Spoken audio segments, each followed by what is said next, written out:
Nuestro tema serán los procesos cognitivos básicos. El objetivo es aproximarnos a la comprensión del proceso sensoperceptivo, en tanto es una forma elemental de conocimiento, que es la base de la representación mental, y nos permite nuestra adaptación al entorno. La sensación es la operación psíquica más elemental que brinda la primera información del mundo interno y externo. Recibimos impresiones del medio, como los ruidos ambientales, el sabor de los alimentos, el aroma de los perfumes, los colores del paisaje, el frío del hielo. Recibimos estimulaciones de nuestro cuerpo, que nos dan la noción de postura, de esfuerzo, del cansancio, del equilibrio, del movimiento, del hambre y de la sed. Las sensaciones pueden ser visuales, auditivas, olfativas, gustativas, táctiles, sinestésicas y kinestésicas, y se producen al recibir la presión de un estímulo que es captada por nuestros órganos sensoriales. Cuando el estímulo es excesivamente débil, la sensación no se produce. Su magnitud está por debajo del umbral de la sensación. Además de su diferente intensidad y duración, las sensaciones presentan un tono afectivo, es decir, que producen experiencias gratificantes o dolorosas, y que alteran o influyen en el estado de ánimo. Estrechamente relacionada a la sensación está la percepción.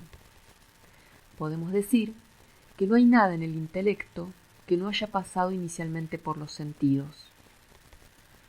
Pero los sentidos pueden ser engañosos y a veces ocultan o inventan realidades. Entonces, ¿existe la realidad? Podemos decir que la realidad no existe, sino que existe lo que los órganos de los sentidos nos dicen sobre el mundo. Los psicólogos alemanes Wertheimer, Kohler y Kafka fueron los fundadores de la psicología de la Gestalt o psicología de la forma. Esta teoría se dedicó al estudio de la percepción y postularon una serie de leyes que imponen una estructura a la información que nos llega del entorno. La llegada de estímulos a nuestro sistema sensorial puede ser organizada o caótica, pero el proceso psicológico encargado de darle sentido es la percepción. Esto involucra unos mecanismos que hacen que los individuos otorguemos constancia y uniformidad a los estímulos, aunque se presenten de forma desorganizada. La Gestalt constituye un todo que no es la mera suma de partes. Estamos organizados como totalidades y captamos naturalmente las cosas y los hechos como totalidades a las que le otorgamos sentido. La percepción, entonces, no es una copia fiel de la realidad. Las leyes e ilusiones perceptivas imponen una estructura a la información, basada en ciertas características del estímulo y de nuestro organismo. Así, siempre vemos más allá de la información dada. Por ejemplo, ante un campo de estímulos complejos, los elementos son organizados en figuras lo más simple posibles, simétricas, regulares y estables, y tiene que ver con la ley de la buena forma. El conjunto figura-fondo constituye una Gestalt indisoluble. Según sea nuestro foco de atención, pueden emerger diferentes figuras sobre un fondo. También nuestra percepción tiende a cerrar las figuras y los estímulos percibidos, aunque no lo estén.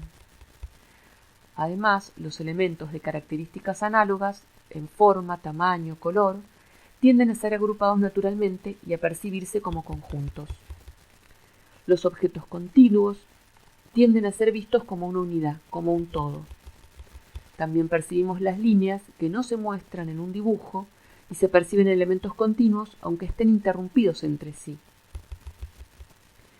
La percepción entonces puede producir el fenómeno de la ilusión, que es la deformación de los caracteres objetivos de las cosas. Son las tendencias a considerar la realidad de un modo inexacto o equivocado. El error puede ser corregido por nuestro sistema conceptual o por nuestra experiencia. En la ilusión de Müller-Lyer tendemos a percibir una línea como más corta, aunque sepamos que ambas son de igual longitud. Si estas líneas se utilizan como indicadores de profundidad, la ilusión es todavía mayor. En la ilusión de Pozo, al comparar dos segmentos, tendemos a percibir el más cercano a nosotros como más pequeño. Este efecto se debe a la interacción de dichos segmentos con la percepción de profundidad que se producen en las líneas. En la ilusión se percibe un objeto existente, pero una característica del mismo o un déficit en el órgano perceptor modifica lo percibido. En la alucinación se produce un estado alterado de conciencia donde la persona tiene la certeza de un objeto percibido aunque no exista el mismo. El estado alterado de conciencia del individuo no le permite salir del error. Puede ocurrir, por ejemplo, en situaciones de enfermedades mentales, en intoxicaciones o durante el sueño, en las alucinaciones hipnagógicas e hipnopómpicas. La percepción está limitado siempre a los datos de lo presente. En cambio, la imaginación toma los datos de la percepción y se independiza de la presencia concreta e inmediata de los objetos. Esto gracias al sostén de la memoria.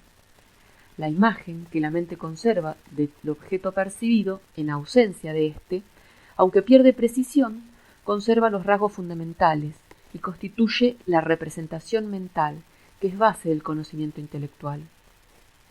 Los principios de la organización perceptual no solo explican nuestras percepciones visuales, auditivas, etc., sino también nuestros procesos mentales superiores.